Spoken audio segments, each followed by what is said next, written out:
Yan, daw, meron pa tayong isa, golden. Gold under Miss Menchi, no?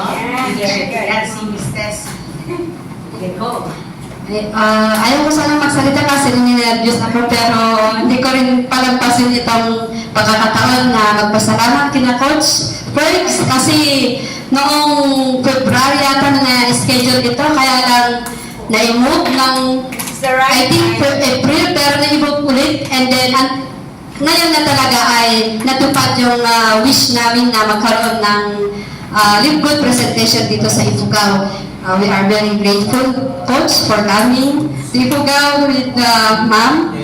And we thank you also for your trust, mga kalibgod dito sa Ifugao. Salamat sa iyong tiwala sa amin, and thank you for yung pagpunta ninyo sa invitation namin. So, ako ay nagpapasalamat din kasi nung una na na-send sa akin yung link nitong Live Good ay talagang hindi ko pinansin. 1 month na hindi ko pinansin dahil previously sa mga companies na sinalihan ko talagang na-scam ako. Wala akong finita kahit 5.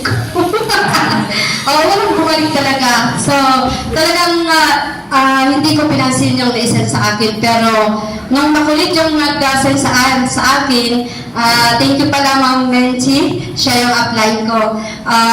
Nung kinukulit ako, binuksan ko yung video, and then doon, hindi ako natulog.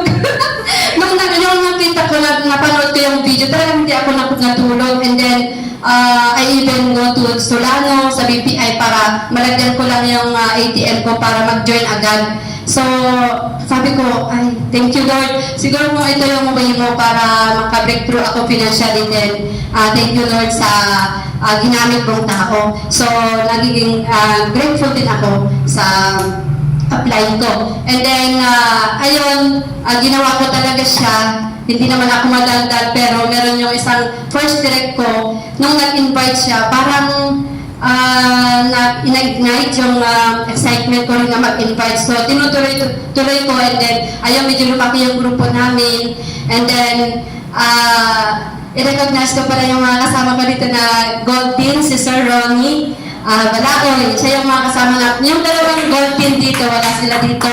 May mga importante silang napuntahan, so wala sila dito. So, nagiging nagpapasalamat ako sa kanila dahil through their yung team nila, ayun, na-reach ko yung rank ko ngayon na gold. So, I thank God for everything, for His goodness, at alam ko na pagtuloy-tuloy ito, ay, yung pala yung na-reach ko pala yung pagka-gold ko, ayun, nakaroon ako ng yung bang allowance, gano'n, di ba kasi kung minsan kinukulang, pero through that, meron naman allowances, tapos pangkusina, gano'n. So, nagiging dagdag yun sa financial na kailangan everyday. So, talagang medyo na-inlove ako dito kasi alam ko kasi na ito ay legit, and then may seguridad na long-term business ito.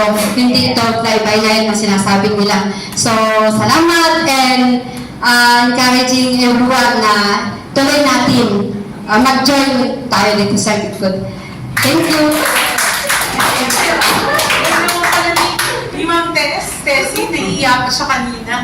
Anyway, so yan, maraming pong salamat. So, actually, ito po ay magiging end of our activity. So, sabi ko nga po, wag mo na po sana kayo umalis kung pwede. Number 1, i-request po namin para sa mga first-timers na mag-pre-enroll dun sa inyo.